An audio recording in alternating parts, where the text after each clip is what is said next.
एक नया chapter start करने जा रहे हैं, घातांक और ठीक है ना, जिसको हम लोग ऐसे इंग्लिश में क्या बोलते हैं बच्चों? कौन चैप्टर क्या नाम है? एक्सपोनेंट्स। क्या है? एक्सपोनेंट्स। इसको हम बोलते हैं क्या? घात और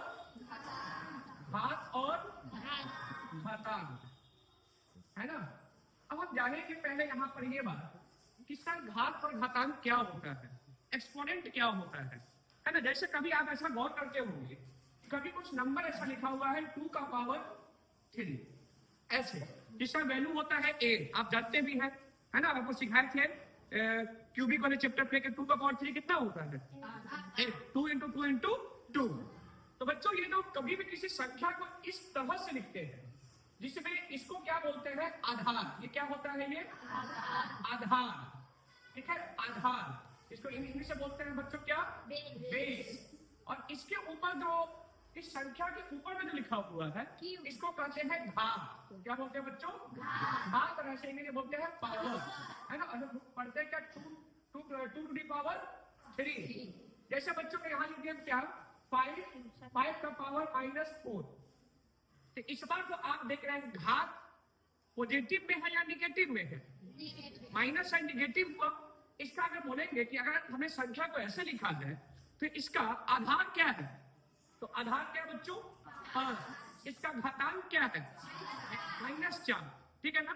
तो ऐसे प्रश्नों को कैसे सॉल्व करते हैं इस चैप्टर में हम लोग जानने वाले हैं। इसके पहले इस चैप्टर के जो भी कंसेप्ट है कि क्या इसे क्या क्या कुछ रूल बताए गए हैं, पहले उस रूल को जानेंगे तब आप इस चैप्टर को अच्छे से समझ पाएंगे। तो सारे बच्चे बिल्कुल ध्यान से देखिएगा। जैसे रूल नंबर 1 क्या बोलता है कि मान लो बच्चा कि अगर a का पावर m है, a यहाँ पर बेस है और इसका पावर क्या है? और अगर हमने इसको मल्टीप्लाई कर दिया a का पावर n से, अब आप इन दोनों में ध्यान से देखिए कि इन दोनों का बेस यानी कि आधार सेम है, तो पावर अलग है, और बीच में कौन सा साइन है बच्चों? गुणा का। अगर ऐसा होता है ना तो इसका जो वैल्यू होगा a to the power n plus n। Base लिख देते हैं और दोनों पावर को क्या करते हैं? जोड़ देते हैं। आप इसका एग्जांपल देखिए। जैसे बच्चों अगर आपको दे दिया जाए 2 का पावर 5 इंटू 2 का पावर 3, अब बोले आप इसको हल करिए, तो बच्चों आप देख रहे हैं कि इन दोनों में आधार सेम है कि नहीं? 2 और 2, तो इसका वैल्यू जो होगा 2 टू दी पावर, इन दोनों के पावर को क्या कर देना है? जोड़ देना है। मतलब 5 प्लस 3 यानी कि 2 टू दी पावर 8। कोई दिक्कत? चलिए रूल नंबर 2 क्या है बच्चों? ध्यान से समझिए। अगर a to the power m है, ठीक है, और इस बार मल्टीप्लाई नहीं बच्चों, क्या है यहाँ पे? डिवाइड है, भाग करना है, और a टू दी पावर यहाँ क्या है? n है। अगर इस बार आधार सेम है और बीच में क्या है? डिवाइड है यानी कि भाग है, तो हम इस बार बच्चों पावर को जोड़ते नहीं बल्कि घटाते हैं, यानी कि a to the power m minus n। कोई दिक्कत यहाँ? ये रूल नंबर 2 हो रहा है। जैसे बच्चों अगर आपको दिया जाए कि बताइए कि 5 का पावर 8 है डिवाइडेड बाय 5 का पावर 3 है, तो इसका वैल्यू क्या होगा? तो इसे क्या लिखते हैं? 5 का पावर। इस बार चूंकि बेस सेम है ना, तो पावर को आप क्या कर देंगे? आप हटा देंगे। तो बच्चों 8 में से 3 जाएगा तो कितना होगा यहाँ पे? मतलब ये लिखेगा 5 का पावर 5, ठीक है ना। यहाँ तक किसी को दिक्कत? रूल नंबर 2 में आइए नेक्स्ट रूल देखते हैं, रूल नंबर 3। रूल नंबर 3 क्या बच्चों? ठीक है ना। इसमें अगर मान लेते हैं कि अगर ऐसा लिखा हुआ है कि a to the power 0, a to the power 0, किसी भी संख्या का पावर अगर 0 होगा तो उसका वैल्यू बच्चों क्या होता है? 1 होता है। कितना होता है? 1। जैसे अगर आपसे पूछ दिया जाए कि 2 का पावर 0 कितना होगा? 1। अगर आपसे पूछ दिया जाए 5 का पावर 0 कितना होगा? क्या बोलेंगे? 1। अच्छा बच्चों अगर आपसे ये पूछा जाए 3 का पावर 0 प्लस 5 का पावर 0 कितना होगा?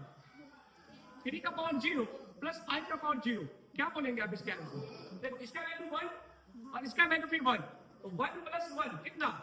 यानी कि इसका वैल्यू क्या होगा? इसका वैल्यू 2 होगा। कोई दिक्कत यहाँ तक? तो किसी भी संख्या का पावर अगर 0 होता है तो उसका मान, उसका वैल्यू 1 होता है। याद रहेगा आप लोग को। चलिए रूल नंबर 4 पे आते हैं बच्चों। अगर मान लो कि a का पावर m है और फिर इसका पावर क्या है? n है, पावर पर पावर है, तो ऐसे कंडीशन में हम दोनों के पावर को गुणा कर देते हैं। क्या करते हैं बच्चों? गुणा। उदाहरण के लिए जैसे बच्चों 2 का पावर 3 है, ठीक, और इसका पावर क्या है 4 है, तो इसका वैल्यू 2 का पावर क्या 4 3 का 4 दिया 2 टू द पावर 12। कोई दिक्कत? अगर बच्चों ऐसा दिया हुआ है 3 का पावर 4 पावर 2 और इसका पावर दे दिया है क्या 3, तो आप क्या लिखेंगे 3 का 3/4 और इसका पावर कितना 3 टू जा 6 मतलब 3 को 6 लिखा जाएगा। कोई दिक्कत है यहाँ तक? मतलब जितने भी पावर के ऊपर पावर के सारे पावर को क्या करते हैं गुणा कर देते हैं। रूल नंबर 5 देखिएगा बच्चों आप लोग कि अगर कभी ऐसा दिया हुआ है a/b इसका पावर दे दिया है -1, इस पर बच्चे तो इसका घात है यानी कि पावर घातांक ये पॉजिटिव में है कि नेगेटिव में है? नेगेटिव में है। तो इसको पॉजिटिव में बदलने के लिए हम क्या करते हैं इसको पलट देते हैं, पलटी मार देंगे इसको, यानी कि v/a। अब जो बच्चों ये माइनस में है ना, ये माइनस में डाल के क्या हो जाएगा प्लस में हो जाएगा। जैसे बच्चों अगर एग्जांपल देखते हैं इसका एग्जांपल कि 2/3 और इसका पावर दे दिया है -2, क्या दे दिया है -2, और हम चाहते हो माइनस हट जाए